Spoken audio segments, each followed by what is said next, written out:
LeBron didn't just join Philadelphia. He may have created the NBA's most terrifying puzzle. One legend called the Sixers an early title favorite. But with Brown, Maxey, and Embiid, can the league survive what's coming?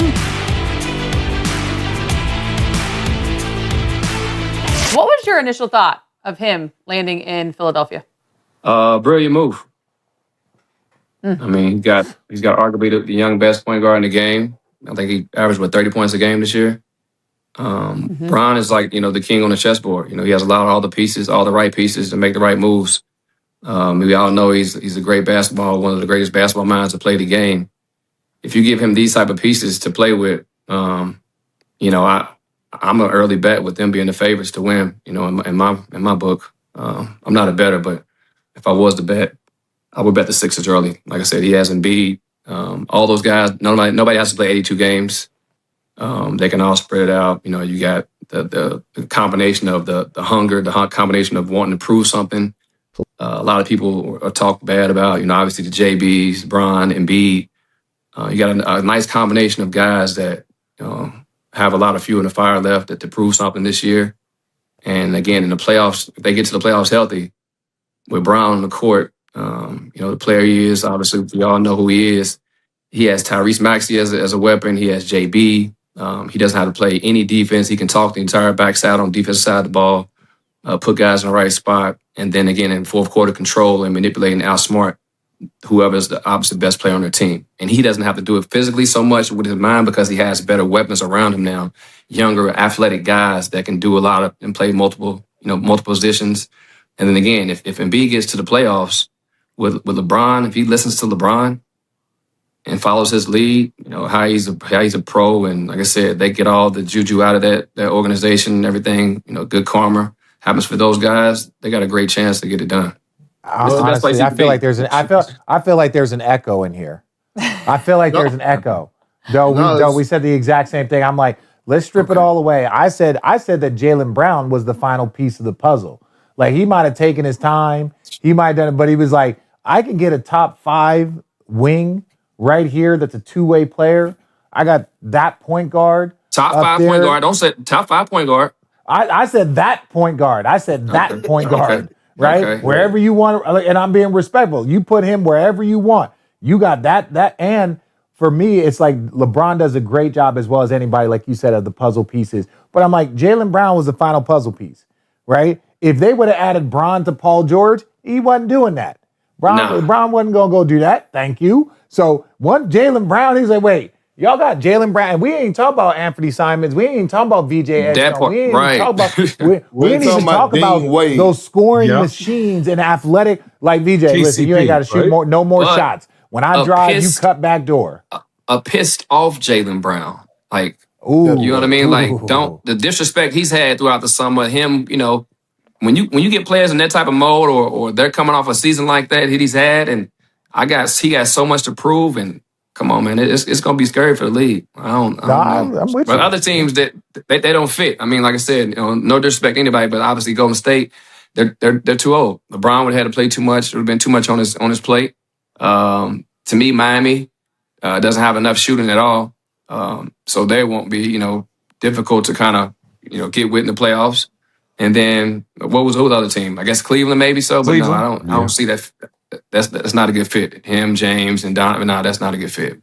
But Maxey, who always plays off the ball, I think he had a play. They're talking about how his niche of being able to, pass and cut off the ball, denying the basketball, the way he can shoot the basketball. Anfernee Simons, like you mentioned RJ, one of my favorite underrated guards in the league, coming off the bench. I mean, it's going to be crazy. Can y'all imagine what that's going to look like next year? That pick and roll action? Because, see, everybody keeps thinking about... With who? Who are you talking about? Pick your poison. You talking about JB, Maxey? You talking about Bron and B? No. I'm talking about Bron and JB? But the Sixers story goes deeper than just building a scary roster. Because before we talk about what this team can become, there's one thing about LeBron's career that makes this entire move feel even more extraordinary. 10th year is just like, damn, that's actually as dope. When you're 39 in your 20th year, and then it's like when he was in his 14th, 15th year, I was just like, when he's a 17th, 18th year, it's just like, damn, that's actually is dope. When you're 39 in your 20th year, and then like half your life is in the league, and then you played against like 40% of the players that's ever played in the league, it's just like, that longevity has to mean something. There has to be a standard. Like, if you really truly want to know what greatness is like, of course you can accumulate championships in a short amount of time and accolades in a short amount of time. You can have a nice, quick spurt of moment, but like, I truly appreciate somebody who's been in that shit for a long time. I got to tell you something, so this is sacrilegious. I grew up in the 90s. Michael Jordan broke the Knicks' heart. He broke the Pacers' heart when my man Mark Jackson was there. He created this basketball culture. Jordan shoes, $6-7 billion business a year. But if we're going to stick to the conversation that we talk about accolades and body of work, LeBron's body of work is second to none. It is second to none. It is. This is his consistency is showing up, and that got to mean something. He's the all-time leading scorer. He showed up, and that's why I appreciate Bron. LeBron James didn't just join Philadelphia. He may have created the NBA's most terrifying puzzle. One former NBA star looked at the move and immediately called it a brilliant move. And honestly, it's easy to understand why. Because look at the pieces. You have Tyrese Maxey, one of the league's most explosive young guards. You have Jaylen Brown, a proven two-way superstar. You have Joel Embiid, an MVP-level center when healthy. And now you add LeBron James, the greatest basketball minds the sport has ever seen. The scary part? LeBron doesn't have to carry this team for all 82 games. He can conserve his body, control the offense, direct traffic, communicate defensively, and manipulate the game with his mind. He has younger players around him who can run, cut, defend, and attack. That changes everything. Instead of LeBron being the entire machine, he becomes the person controlling the machine. And that is why one analyst said he would make an early bet on the Sixers as a title favorite. But there is one player who may have changed this entire equation more than anyone else. And according to the argument, he wasn't just another addition. He was the final piece. This is where Philadelphia becomes genuinely dangerous. Jaylen Brown wasn't simply another star added to the roster. He may have been the final puzzle piece. Brown gives Philadelphia something incredibly valuable: size, athleticism, defense, and the ability to create his own offense without needing the basketball every second. And after everything Brown has had to deal with, there is another element that cannot be measured on a stat sheet: fuel. He's got something to prove. LeBron understands that mentality better than almost anybody. Give Brown an opportunity to attack mismatches while LeBron controls the offense? Dangerous. Give Maxey freedom to cut and attack? Dangerous. Give Embiid space because defenses are terrified of the perimeter? Dangerous. And then, add players such as Anfernee Simons and VJ Edgecombe, giving Philadelphia even more scoring and athleticism. That's when the conversation becomes almost ridiculous. Double LeBron? Maxey gets space. Trap Maxey? Brown attacks. Collapse on Brown? Embiid punishes you. Protect the paint? Now Philadelphia can shoot. There isn't one answer. There are multiple problems happening simultaneously. And that's exactly what LeBron has always been brilliant at understanding. He doesn't need to win every individual matchup. He just needs to find the matchup that breaks your defense. And if that wasn't enough, there is another advantage that could make this roster even more frightening. LeBron no longer needs to win with his body. He can win with his brain. This may be the most dangerous version of LeBron we've ever seen. Not because he's faster, not because he's stronger, but because he understands basketball at a level few players ever reach. He can stand on the weak side and tell his teammates where to go.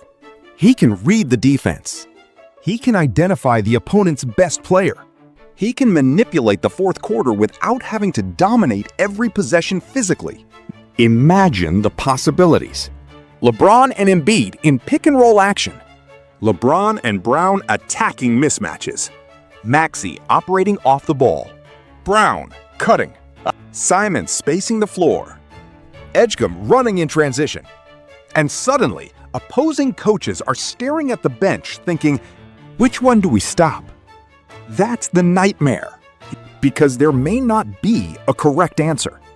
And compared with other teams that were linked to LeBron, Philadelphia may have offered the cleanest basketball fit.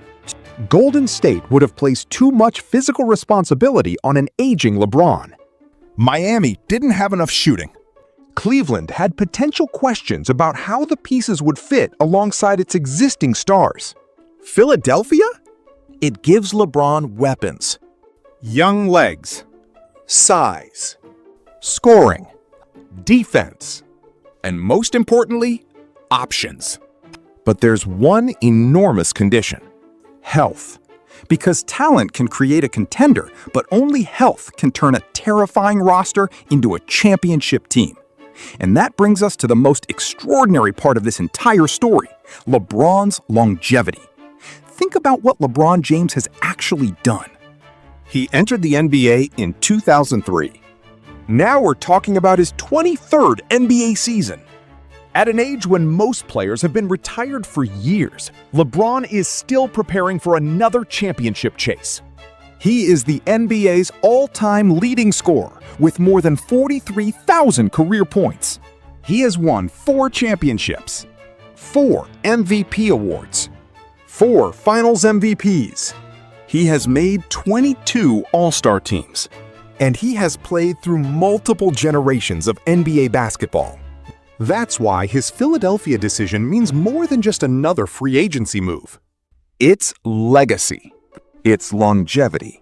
It's the final stretch of a career that has already become almost impossible to replicate. Michael Jordan created an era. He transformed basketball culture. He became a global business phenomenon. But if the conversation is total body of work, consistency on longevity, LeBron has built an argument that simply cannot be ignored. And now he has another challenge. Philadelphia. A team with Maxey, Brown, Embiid, young athletic weapons, and LeBron himself. Maybe this is the final chapter. Maybe it's the beginning of one last championship run. But one thing is becoming impossible to deny. The Sixers are no longer just another team in the East. They may have become the league's newest problem. Because LeBron didn't walk into Philadelphia looking for pieces. He walked in with the chessboard already built. And now, the rest of the NBA has to figure out how to survive the next move. Yo, mic check 1 to 2, -1, -2. Game over for this video, folks. Smash that like button, drop a comment, and subscribe to stay in the huddle for more. This is NFL Madness, bringing the heat and signing out.